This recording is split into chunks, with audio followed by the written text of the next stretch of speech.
How does Mad Eye Moody's eye actually work? It's one of the questions that's been asked in Harry Potter pretty much ever since we found out about it, especially because it can see through Harry's cloak, and the question got asked even more after we learned that the cloak was one of the Deathly Hallows. And that's really important because the Deathly Hallows really are the most powerful magical objects ever created by wizards, or at least that's their reputation, and the cloak in particular has been infallible for years when most invisibility cloaks don't really last that long. And then you throw in the fact that wizards like Dumbledore can become invisible much easier than with a cloak, and there isn't really as much need for it, and let's be honest, most of the needs to be invisible are pretty gross anyway. Fire! Step aside, girls! I got this! Stop it. Get some help. And it's the longevity and superiority of this invisibility cloak over other ones that is because of the fact that it's either made with thestral hair or somehow imbued with it, because thestrals are actually immortal creatures. Click on the card if you want to see why that is, or you can just finish watching this video and then check out my channel. It's great. All of this background to say that it's really weird that the eye can see through the invisibility cloak and Goblet of Fire after Harry is trying to figure out the egg and gets caught in the trick step, so he's about to be caught by Snape, but then because Moody sees him through the cloak, mind you, he's able to then save him from getting detention. This really shouldn't happen because this is the invisibility cloak. It should make its user truly invisible, especially the master of it, and there can really be no doubt that Harry is the true master of the cloak because it seems to do a lot of things for him that a normal invisibility cloak wouldn't be able to do. The cloak can't be pulled away by Accio when the Death Eaters try to take it from him in Deathly Hallows, which is a protection we only otherwise see used by Voldemort with his Horcruxes, so that's a pretty powerful spell there.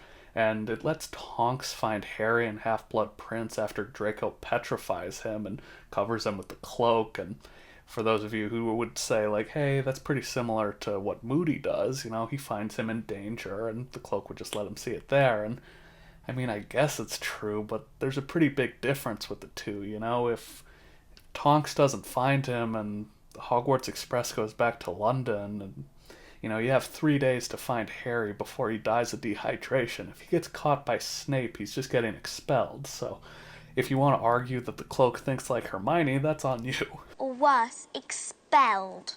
And perhaps craziest of all, Dumbledore is never able to figure out how James is getting around the castle when he's at Hogwarts. Dumbledore has been obsessed with the Hallows his whole life. It's kind of what kills him in the end, too. Yet he never is able to figure out how James is able to sneak around the castle as one of the Deathly Hallows is literally running around right under his nose. But Moody's eye is also very powerful. It can see through any object, even the back of his own skull. It can see a boggart in its true form potentially, as he's able to look at it through the cabinet and the wall when at Grimmauld Place, but where does the eye even come from? Well, most likely because the eye can see through one Hallow, it would have had to have been created by another, so one of the masters of the Elder Wand must have created the eye. I do love knitting patterns.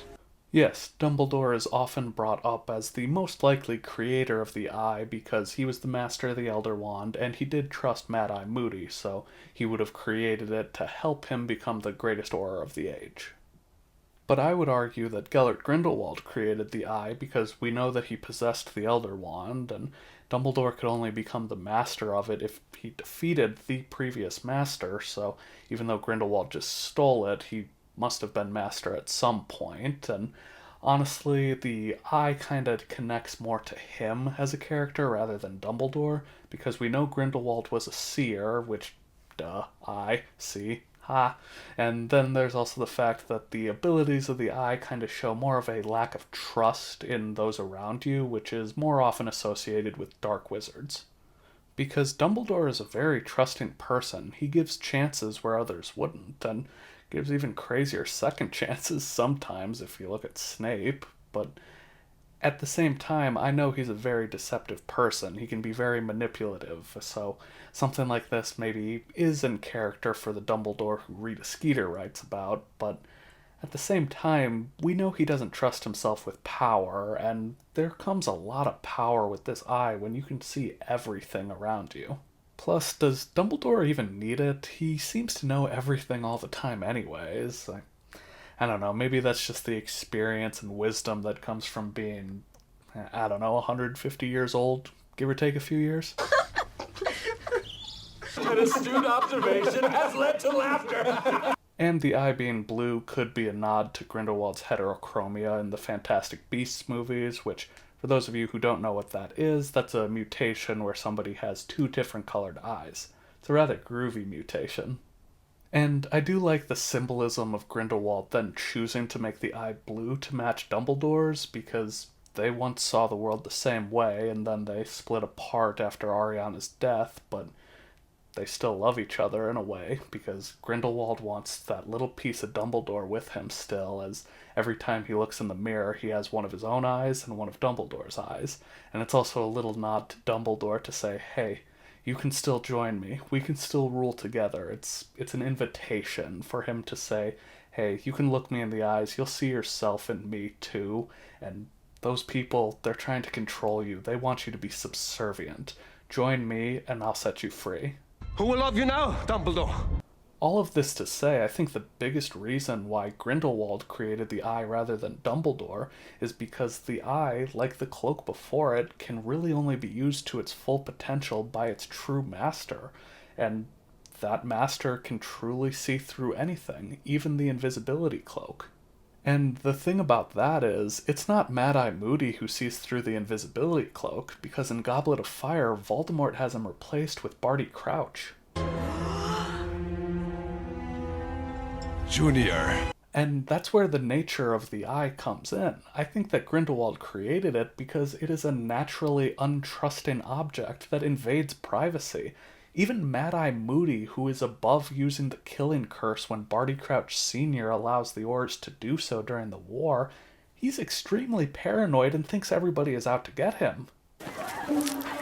But even that is not enough to fully use the eye, because once Mad Eye Moody is freed and gets his eye back, it doesn't fully work for him the same way that it did for Barty Jr. Damn it, he added angrily, putting a hand up to the magical eye. It keeps getting stuck, ever since that scum wore it. This is the only time in the series that we see the eye kind of struggle to work, and it's right when Moody gets it back. It's spent a year with Barty Jr. planning to deceive and eventually kill Harry in service of overthrowing the Muggles, which was also Grindelwald's goal. So when it comes back to Moody and is just working to keep the status quo, it doesn't want to. So, because the eye was created by the Elder Wand, it can be used for good, but it's more naturally going to do dark magic. It's easily corruptible. I mean, heck, the Elder Wand is even known as the Death Stick also, you know? So, these are very powerful objects that in the hands of dark wizards doesn't really take much to make them do dark magic. It's what makes the Hallows so dangerous that only a man in a million can bring them together.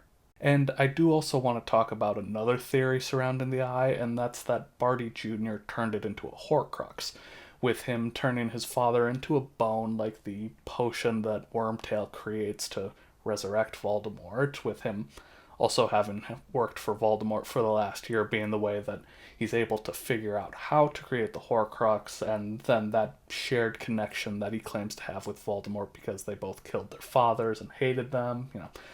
It could connect the two there a little bit if, you believe that Tom Riddle's death specifically is the one that Voldemort used to make the Horcrux out of the ring. So there are pieces there, and I do like this theory, and the only thing I would add to it is for that to work, Barty Jr. would have to be the master of the eye, so in some ways it almost kind of confirms this theory a little more. Because we also don't know that you can turn any object into a Horcrux.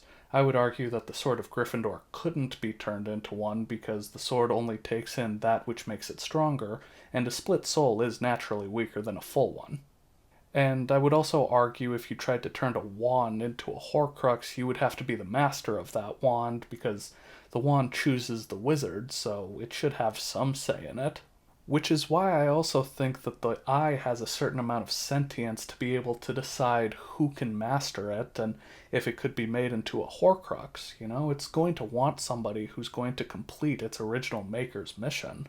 In a way, it kind of makes the eye like Sauron's ring in Lord of the Rings, which, hey, that's why the eye's been behind me the whole time. Anybody figure that out before now? But anyway, my point is there are plenty who are tempted by its power, but there's really only one who can use it to its full potential, and with Grindelwald in prison, Barty Jr. is the next best person to be able to use the eye and have extra abilities with it. Which, in a way, makes it seem like if Grindelwald is using the eye, he has even more powers than Barty Jr. would, which, if you look at his powers in Fantastic Beasts, would kind of explain how he's a seer in a way that is different than divination. Because at the end of the day, all fantasy series are either Tolkien or Dune, so there's something there. I'll have to look into it a little further, maybe come up with a second part for this video, but at the same time, it does seem like maybe that's why Grindelwald can see into the future, that he's the true master of the eye and then has even more powers, but because Barty Jr. wants to work on his mission, he's able to have the extra powers, like to be able to see through the invisibility cloak. Either way, it's just another way that Fantastic Beasts got messed up. And the last person who we know possesses the eye is Umbridge, and does she even use it right or at all? I mean, she just mounts it to her door at the Ministry, and it's not connected to her in any way like it would be with Mad Eye or with Grindelwald, so does she even know what it is, or can she even use it? I mean, it's not like there's an app or something that you can connect to with Bluetooth for it. Oh, let me just check on my employees real quick, make sure they're working hard. Oh, God, I can't believe I was just pretending to be Umbridge. I have the sudden desire to squish that eye if it makes that stupid coughing noise.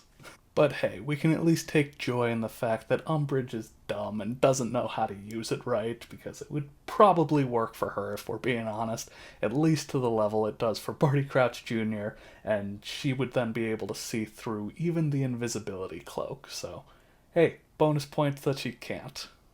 But now I want to shift the question to you guys. Do you think Barty Jr. was the true master of the eye, or would it still be Grindelwald?